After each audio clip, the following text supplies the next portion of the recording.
Benvenuti, oggi è giovedì 16 maggio 2024. Il sole sorge alle 5.50 e tramonta alle 20.02. La luna si leva alle ore 13.24 e cala alle 2.26. Oggi si celebra Sant'Ubaldo. Il nome Ubaldo ha origine germanica e significa forte soccorritore. Il 16 maggio segna la Giornata Mondiale della Luce, un evento annuale che celebra il ruolo cruciale della luce nella vita di tutti i giorni. Questa giornata serve a ricordare come la luce, dalle tecnologie basate sulla fibra ottica alla conservazione energetica e oltre, sia fondamentale, non solo per la scienza, ma anche per l'arte, l'educazione e lo sviluppo sostenibile.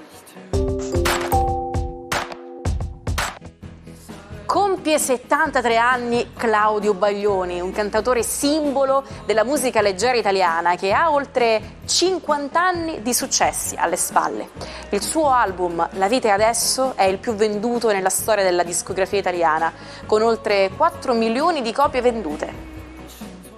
Fiorello compie 64 anni, catanese di nascita, Rosario Tindaro Fiorello, per gli amici semplicemente Fiore, è uno showman completo, comico, imitatore, cantante, conduttore radiofonico e televisivo, attore e doppiatore. È considerato il migliore d'Italia nel suo campo. Laura Pausini festeggia 50 anni, cantante italiana pluripremiata, osannata in Italia e all'estero, con oltre 70 milioni di dischi venduti in tutto il mondo. È la regina del pop italiano. Oggi vogliamo raccontarvi la storia affascinante di uno dei teatri più importanti d'Italia, la Fenice. Tutto ha inizio quando l'opera I giochi di Agrigento di Giovanni Paisiello, sul libretto di Alessandro Pepoli, inaugura il 16 maggio 1792 questo luogo magico. Ma il destino sembra essere già scritto nel nome del teatro. Nonostante gli avvenimenti che hanno segnato la storia italiana, la Fenice ha saputo risorgere più volte dalle proprie ceneri, diventando un luogo di culto per gli amanti della lirica. Oggi la Fenice continua a tenere viva la memoria di oltre 2 secoli di storia della musica, regalando emozioni e spettacoli indimenticabili. Se siete alla ricerca di un metodo per migliorare la vostra produttività, vi consigliamo di provare la tecnica del pomodoro. Questo metodo, nato negli anni '80, prende il nome dalla forma di alcuni timer da cucina. La tecnica consiste nel suddividere il lavoro in intervalli di 25 minuti, chiamati pomodori, con brevi pause di 5 minuti ad ogni intervallo. Utilizzando app o siti web potete facilmente metterle in pratica per mantenere la concentrazione ed evitare la stanchezza mentale. Buongiorno ai 12. Oggi gli aspetti poderosi che forma Plutone con i pianeti in Toro sembrano voler dare forza e vigoria e fantasia allo zodiaco, ma Mercurio dissente, vediamo cosa vuole. Ariete è sicuramente un Mercurio un po' polemico che adesso tenderebbe con Plutone a tirare fuori degli argomenti un po' scomodi. Riuscirete a controllare le vostre pulsioni o la vostra voglia di andare fino in fondo? Toro, Mercurio e Plutone non vanno proprio d'accordo, mentre invece lo stesso si armonizza bene con dei trigoni con Venere, Urano, Giove e Sole nei vostri gradi. Ottima energia, anche se qualcosa di trascurato tornerà a galla. Per tutto il resto, ottima giornata su tutti i fronti.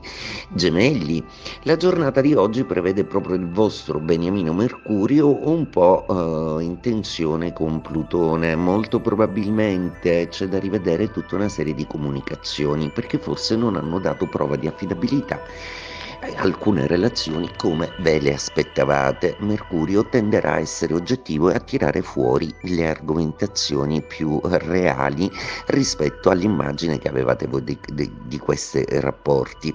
Cancro, la giornata di oggi è una giornata che prevede una luna opposta a Saturno ed è proprio questo che fa vacillare un po' le sicurezze da un punto di vista economico. Infatti avete bisogno di essere rassicurati, state cercando e ottenendo di fare qualcosa per migliorare la vostra economia. Approntate degli accordi e delle intese importanti su un piano pratico.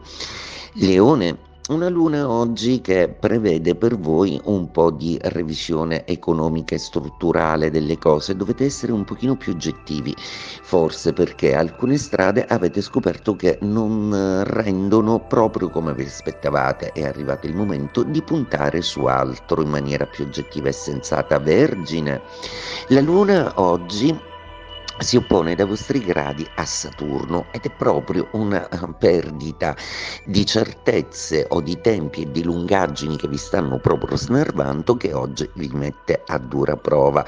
Per tutto il resto, qualche piccola nostalgia di qualcuno che non c'è. Bilancia, la giornata di oggi è una giornata molto intensa, proprio perché tra incontri nuovi, messaggi e telefonate sembra avviarsi una nuova relazione. In bocca al lupo, c'è molta attrazione. Scorpione, la giornata, a proposito di attrazioni, per voi oggi è un po' complessa, proprio perché i 4 pianeti in Toro così fortemente coesi fanno muro di sbarramento su tutta una serie di cose. Non dovete far altro che aspettare che passi questo passaggio e già da fine maggio avrete delle buone notizie. Per adesso pazientate un po'.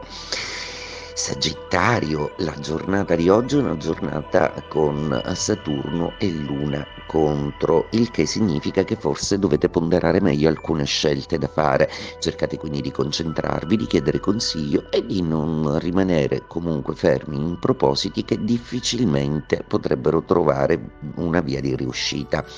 Capricorno, la giornata oggi è un po' complessa, ma siete proprio voi il segno che nel diverbio tra Luna e Saturno riuscirà a trarre dei vantaggi. Il vostro pianeta, infatti, mette la Luna nelle condizioni di rendere palesi alcune posizioni, alcune condizioni intorno a voi, il che vi darà una visione più nitida delle situazioni e dei sentimenti in generale. Acquario, una giornata oggi che prevede un Plutone ospite nei vostri gradi andare molto d'accordo con Sole, Giove, Urano e Venere, quindi inizia anche per voi una bella storia d'amore, un bel periodo in amore per le coppie già collaudate, ma Mercurio proprio non vuole saperne e qualche piccolo fraintendimento a livello comunicativo può essere possibile. Pesci, la giornata di oggi prevede la Luna in opposizione a Saturno che ospitate, il che vi metterà nelle condizioni di essere comunque inattaccabili e di non prestare il fianco a tutta una serie di banalità o emotività altrui che poco vi dovrà tangere. Lo stadio San Siro era gremito di tifosi per l'ultima partita del campionato di Serie A. Il Milan di Ancelotti aveva già conquistato il 17° scudetto e l'ultimo avversario della stagione era il Brescia. Ma a 4 minuti dalla fine, un evento ha reso ancora più storica questa partita. Il 16 maggio del 2004, Roberto Baggio, il divin codino del Brescia, ha lasciato per sempre il calcio. Mentre lo stadio ripeteva il suo nome, Baggio usciva dal campo, lasciando un vuoto nel cuore di tutti i tifosi.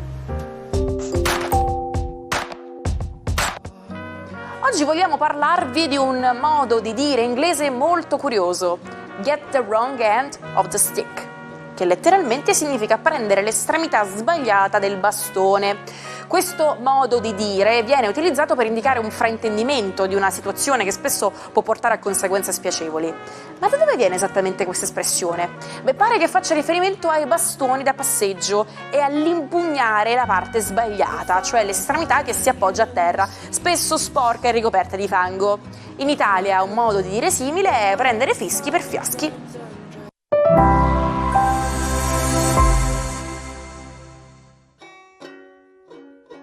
Come fare per recuperare tutti gli episodi di Almanacco che avete perso?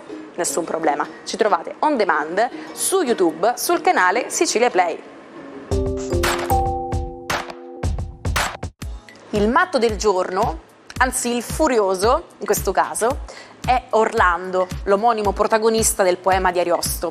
Questo cavaliere leggendario ha vissuto una delle storie d'amore più drammatiche e tragiche di tutti i tempi.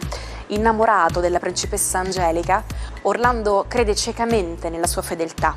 ma ben presto scopre il suo tradimento con il giovane fante Medoro. La delusione amorosa lo spinge oltre ogni limite e lo fa andare su tutte le furie, fino al punto di distruggere tutto ciò che incontra lungo il suo cammino. In compenso, Orlando ha fatto impazzire migliaia di lettori nel corso dei secoli. Ci salutiamo con la frase del giorno: non si può risolvere un problema con la stessa mentalità che lo ha creato. Grazie per avermi fatto compagnia anche oggi in questo vuoto studio. Vi aspetto domani per riempire anche un'altra giornata.